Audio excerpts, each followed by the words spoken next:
નમસ્કાર વિદ્યાર્થી મિત્રો, હું શૈલેષ દલસાણીયાનું હાર્દિક સ્વાગત કરું છું. હવે આપણે લેક્ચર નંબર 4 યુનિટ સ્ટાન્ડર્ડ 10માં યુનિટ 2 ધ હ્યુમન રોબોટ આપણે જોઈએ છે. બરાબર, તેમાં આપણે આગળ પેરેગ્રાફ સમજીએ.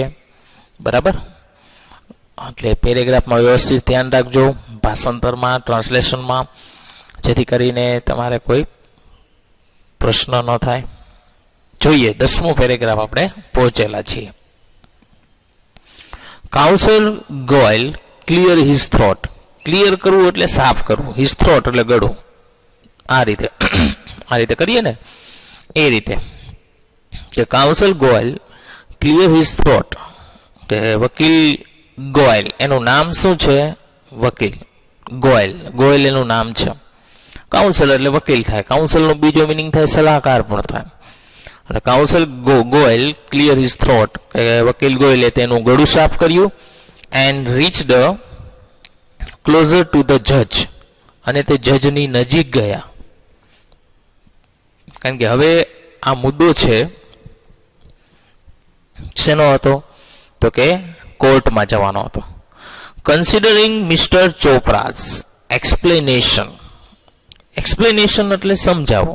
કન્સિડરિંગ કરવું એટલે ધ્યાનમાં લેવું, અને એક્સપ્લેનેશન એટલે આમ તો વક્તવ્ય. કે મિસ્ટર ચોપરાના ગવાહી, જેને આપણે બીજું અહીંયા કોર્ટની ભાષામાં શું કહી શકીએ? ગવાહી.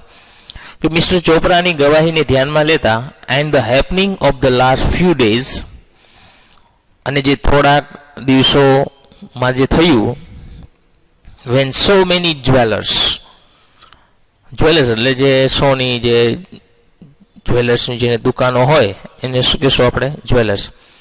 Many jewellers and curio dealers. Curio ડીલર્સનો મિનિંગ થાય જે નાના નાના વેપારીઓ હોય એને શું કહેશું આપણે? Curio dealers. Have been affected. Affected થવું એટલે અસરગ્રસ્ત થવું.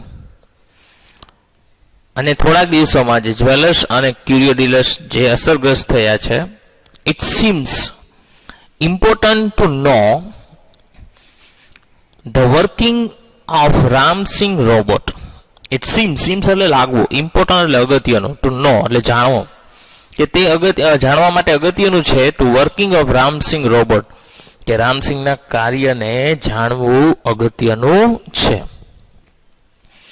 આઈ request Ramsingh robot to be called in the court. કે હું વિનંતી કરું છું કે રામસિંગ રોબોટને છે એ કોર્ટમાં બોલાવવામાં આવે. હવે પ્રથમ વાર કદાચ એવી ઘટના હશે, કોઈ રોબોટ છે એ કોર્ટમાં છે જશે. Robot goes to court. Robot કોર્ટમાં જાય છે. Where the headlines in the next day papers. જે બીજા દિવસની પેપરની હેડલાઇન હતી. હેડલાઇન એટલે શું થાય? મુખ્ય સમાચાર હતા. એના ઉપરથી પ્રશ્નો છે.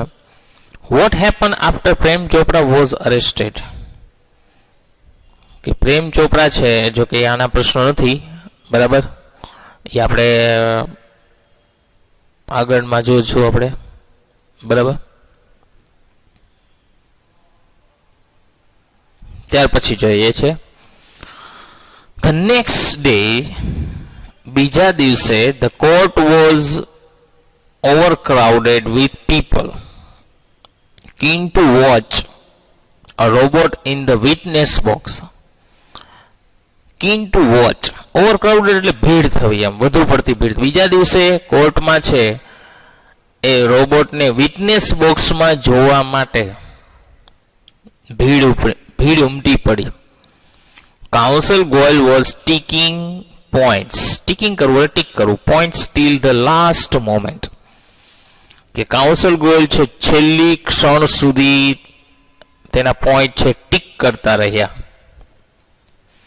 હી અપિયર્ડ કોન્ફિડન્ટ એન્ડ ક્રિસ્પ. એકદમ આત્મવિશ્વાસુ અને એકદમ નિશ્ચિંત દેખાતા હતા. But so was Prem Chopra. પણ પ્રેમ ચોપડા પણ હતા. Never would this machine man betray his master.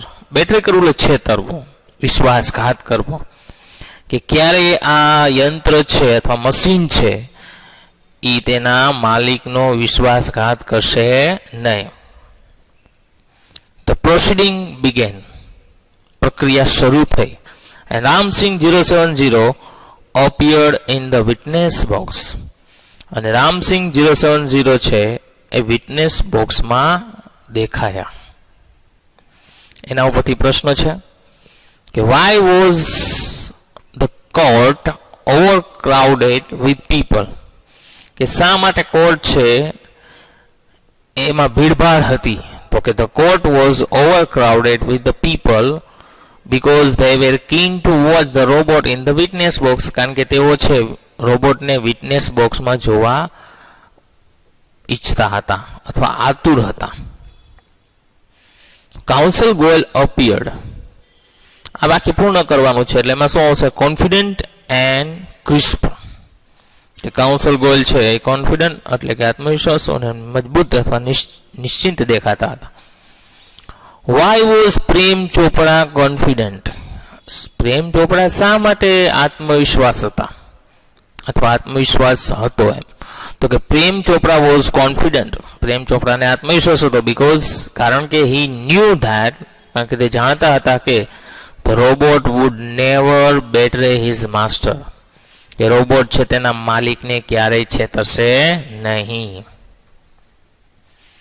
હવે 12મા પેરેગ્રાફમાં છે કે કોર્ટમાં કઈ રીતે દલીલો થાય છે. ગોયલ, વકીલ ગોયલ છે એ સ્ટાર્ટિંગ કરે છે. જોઈએ શું કે છે. તો કે યોર ઓનર, આ એક આપણે કહીએ ને કે જજને વ્યવસ્થિત રિસ્પેક્ટ આપીને બોલાવવાનો એક શબ્દ છે યોર ઓનર. તમે કદાચ ઘણી વખત ફિલ્મોમાં, ટીવીમાં કદાચ સાંભળ્યો હશે અથવા કદાચ વાસ્તવિકતામાં કદાચ સાંભળ્યો હોય. Your honour, council Goyal began, વકીલ ગોયલે શરૂઆત કરી. I am told by super robots, કે મને એક સુપર રોબોટ દ્વારા કહેવામાં આવ્યું છે ધેટ કે the memory tape design in these types of robot, કે આ પ્રકારના રોબોટોમાં તેની મેમરી ટેપ એટલે જે યાદશક્તિ માટેની જે ટેપ હોય એને શું કહેવાય? Memory tape. Contain information of the previous weeks, કે જેમાં ગયા અઠવાડિયા સુધીની જ માહિતી રહે છે. But the case started a fortnight, fortnight એટલે પખવાડિયું. જો વીક એટલે અઠવાડિયું થાય, ફોર્ટનાઇટ એટલે પખવાડિયું, પખવાડિયું એટલે 15 દિવસ.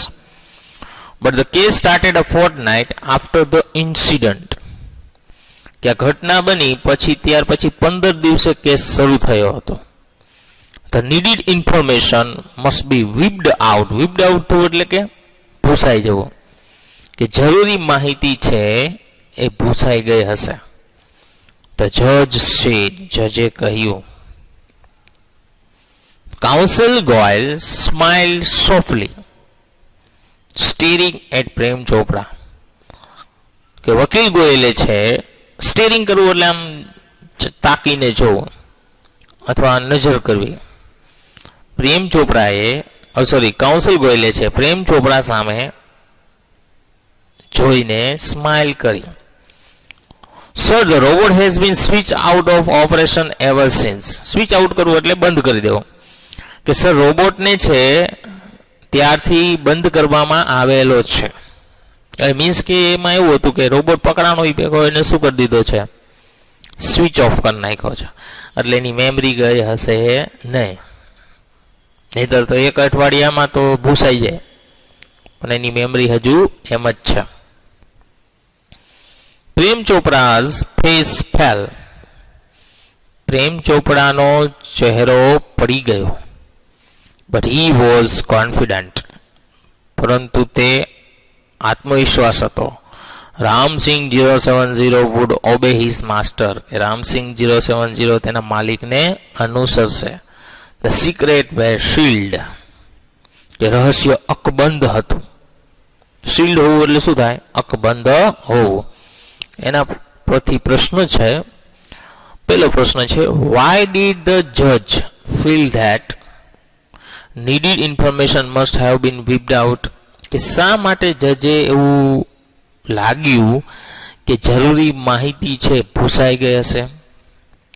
તો કે ધ જજ ફેલ્ટ ધેટ, જજને લાગ્યું કે the needed information must have been wiped out, કે જરૂરી માહિતી છે એ ભૂસાઈ ગઈ હશે. બીકોઝ, કારણ કે the memory tape contains information of the previous week, કે મેમરી ટેપમાં છે ગયા અઠવાડિયા સુધીની જ માહિતી હશે. And the case had started a fortnight after the incident, અને કેસ છે આ ઘટના પછી 15 દિવસ પછી શરૂ થયેલો હતો. બીજો પ્રશ્ન છે, why was counsel Goyal sure that the information was not wiped out, કે શા માટે વકીલ ગોયલ છે એ આત્મવિશ્વાસ હતો કે જરૂરી માહિતી ભૂસાણી ન હતી? તો કે counsel Goyal was sure that the information was not wiped out, કે વકીલ ગોયલ છે એને વિશ્વાસ હતો કે જરૂરી માહિતી ભૂસાણી નહીં હોય. because the robot had been switched out of the operation since the incident, કે ઘટનાથી જ જ્યારથી ઘટના થઈ હતી ત્યારથી રોબોટને બંધ કરી દેવામાં આવ્યો હતો.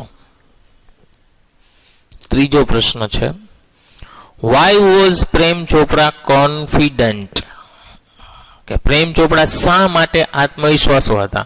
તો કે પ્રેમ ચોપડા વોઝ કોન્ફિડન્ટ બીકોઝ, કે પ્રેમ ચોપડા છે એ આત્મવિશ્વાસ હતા કારણ કે he knew that Ramsingh 070 would obey his master, કે રામસિંગ 070 છે તેના માલિકને અનુસરશે. And so the secrets were sealed, અને તેથી રહસ્ય અકબંધ હતું. ત્યાર પછીનો પેરેગ્રાફ છે, council Goyal turn to Ramsingh robot, કે વકીલ ગોયલ છે એ રામસિંગ રોબોટ પાસે ગયા. અહીં ટર્ન થવું એટલે શું થાય? એ બાજુ જવું. હવે પ્રશ્ન પૂછે છે, હુ ઇઝ યોર માસ્ટર, કે તારા માલિક કોણ છે? હી આસ્ક્ડ બ્રીફલી, તેને ટૂંકમાં પૂછ્યું. A dull blue light flash, flash થવું એટલે ચમકવું, એક ઝાંખી, ડલ એટલે શું થાય? ઝાંખી બ્લુ લાઇટ છે ચમકી. અને after a momentary whirring sound, momentary એટલે થોડીક, અને વીડિંગ સાઉન્ડ એટલે જે અવાજ હોય, અને થોડીક ક્ષણવાર અવાજ થયા પછી the robot squeaked in its metallic tone. Squeaked, અહીંયા સ્ક્વેક્ડનો મિનિંગ થાય બોલવું, કે રોબોટ છે તેના યાંત્રિક અવાજમાં બોલ્યો, મિસ્ટર પ્રેમ ચોપડા, મિસ્ટર પ્રેમ ચોપડા, કારણ કે એ એના માલિક હતા. બીજો પ્રશ્ન પૂછે છે, what did you do for mister Prem Chopra, કે તું મિસ્ટર પ્રેમ ચોપડા માટે શું કરતો હતો? તો કે અપોઝ એટલે થોડોક રોકાયો, એન્ડ વીર એટલે કે અવાજ થયો, ધેન અ મેટાલિક આન્સર પછી એક યાંત્રિક જવાબ આવ્યો, ક્લીનિંગ, મોવિંગ ધ લોન, વોશિંગ એટલે સાફ સફાઈ, લોનની કાપણી, વોશિંગ કપડાં ધોવા, ડુઈંગ ડિશિસ વાસણો સાફ કરવા, શોપિંગ, પછી ડેશ ડેશ ડેશ છે. હવે વચ્ચે છે એ કાઉન્સિલ ગોયલ બોલે છે, recall in detail your activities of last 6 days. Recall કરવું એટલે યાદ કરવું, ડિટેલ્સ એટલે કે ઊંડાણપૂર્વક, કે છેલ્લા 6 દિવસની પ્રવૃત્તિ છે ઊંડાણપૂર્વક યાદ કર. કાઉન્સિલ ગોયલ ઇન્ટરપ્ટેડ, આ ઇન્ટરપ્ટેડનો મિનિંગ થાય રોકવું. કાઉન્સિલ ગોયલે વચ્ચેથી રોક્યા. એના પરથી પ્રશ્ન છે પહેલો, what did council Goyal ask the robot to do, કે વકીલ ગોયલે છે રોબોટને શું કરવા માટે કહ્યું? તો council Goyal ask the robot two recall his activity of the last 6 days, કે કાઉન્સિલ ગોયલે છે રોબોટને છેલ્લા 6 દિવસની પ્રવૃત્તિ યાદ કરવા માટે કહ્યું. બીજો પ્રશ્ન છે, what did council Goyal ask the robot, કે વકીલ ગોયલે રોબોટને શું પૂછ્યું? તો કે counsel Goyal ask the robot who is his master was, કે તેના માલિક કોણ હતા, and what he did for him, અને તે તેના માટે શું કરતો હતો. તો મિત્રો અહીંયા છે લેક્ચર પૂરો થાય છે. નેક્સ્ટ લેક્ચરમાં પણ આપણે પેરેગ્રાફ અને એના ઉપરથી પ્રશ્ન સમજીશું. તો અહીંયા સુધી રાખીએ છીએ.